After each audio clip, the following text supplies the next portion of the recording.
For over 1,000 years, one city stood unconquered. A city of gold. A city protected by massive walls, legendary armies, and divine faith. It was called Constantinople, the capital of the Byzantine Empire, the last remnant of ancient Rome. But in the year 1453, a young Ottoman sultan named Mehmed II arrived at its gates with one goal: to destroy the empire forever. What followed was one of the most dramatic sieges in human history. A battle of cannons, ships, religion, and survival. And when it ended, the world itself changed. To understand the fall of Constantinople, we first need to understand what the city represented. Founded by Constantine the Great in 330 AD, Constantinople became the heart of the Eastern Roman Empire. While the western half of Rome collapsed into chaos, Constantinople survived. 4 centuries. Its location made it nearly impossible to conquer. The city sat between Europe and Asia, surrounded by water on 3 sides.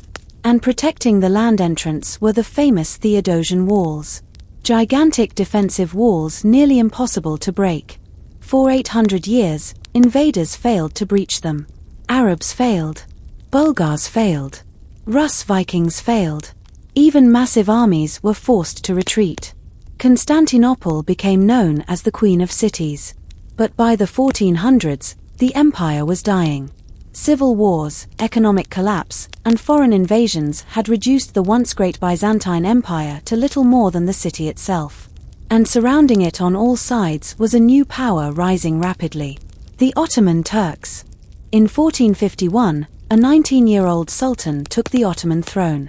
His name was Mehmed II. Many underestimated him because of his age. That was a mistake. Mehmed was intelligent, ambitious, and obsessed with one dream: capturing Constantinople.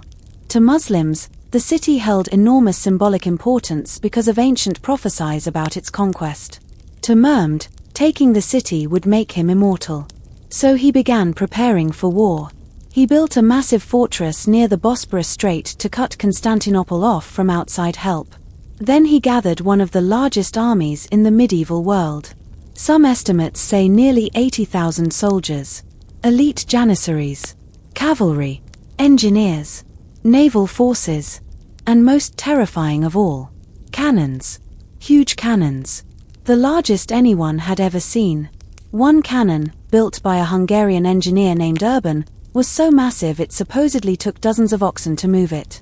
These weapons were designed for one purpose: to destroy the legendary walls of Constantinople. Inside Constantinople, fear spread quickly. The Byzantine Emperor, Constantine XI Palaiologos, knew the empire was facing extinction. Yet despite overwhelming odds, he refused to surrender. The city had only around 7,000 defenders. Many were exhausted soldiers, volunteers, and foreign mercenaries. Among them was a famous Genoese commander, Giovanni Giustiniani, an experienced warrior who helped organize the defense. Together, they prepared for the final siege. Food was rationed. Churches filled with prayer. Citizens repaired walls day and night. But there was one devastating truth. Help was not coming. Western Europe had promised aid many times before. Very little arrived. Constantinople stood alone. On April 6, 1453, the siege began. Ottoman cannons opened fire. The ground shook. For the first time in history, the mighty walls of Constantinople faced gunpowder artillery powerful enough to crack them open. Day after day, the bombardment continued. At night, Byzantine defenders rushed to repair the damage before morning. Meanwhile, the Ottoman navy attempted to break through the harbor defenses. But Constantinople had one brilliant protection system. A giant iron chain stretched across the Golden Horn harbor. It blocked enemy ships from entering. Mehmed needed another solution. And what he did next shocked everyone. Instead of attacking the chain directly, he ordered his ships dragged across land. Thousands of soldiers pulled Ottoman ships over greased wooden tracks and hills. Overnight. The next morning, Byzantine citizens woke up in horror. Enemy ships were now inside the harbor. Constantinople was surrounded completely. By late May, The walls were collapsing.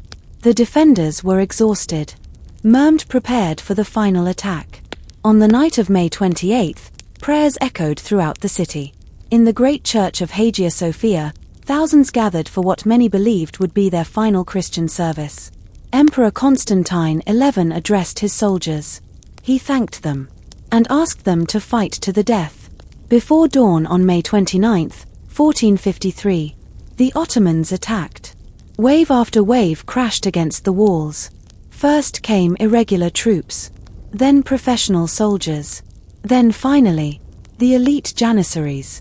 The battle became chaos. Arrows, gunfire, explosions, screams, bodies covering the streets. Then disaster struck the defenders. Giovanni Giustiniani was severely wounded and carried away from the battlefield. Morale collapsed. At the same time, Ottoman soldiers discovered a small gate left open. They poured inside. The city's defenses began to crumble.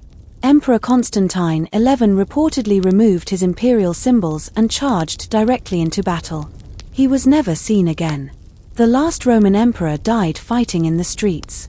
After more than 1,100 years, the Roman Empire had finally ended. Ottoman forces flooded into Constantinople. Many citizens fled into churches, hoping for protection. Others were captured or killed. According to tradition, Mehmed entered the city later that day. He rode to Hagia Sophia, the grand cathedral of Eastern Christianity, and ordered it converted into a mosque. Constantinople was no more. The city would eventually become known as Istanbul. But the consequences of the fall reached far beyond one city. The shock terrified Christian Europe. Trade routes changed dramatically. Many Greek scholars fled westward carrying ancient manuscripts and knowledge. Some historians believe this helped inspire the Renaissance. The age of medieval empires was ending, and the age of gunpowder empires had begun. The fall of Constantinople was more than just a military defeat. It was the end of Rome, the collapse of a 1,000-year civilization. A moment where ancient history gave way to the modern world. Today, the old walls still stand in Istanbul, scarred, silent, but still watching over the city that changed history forever.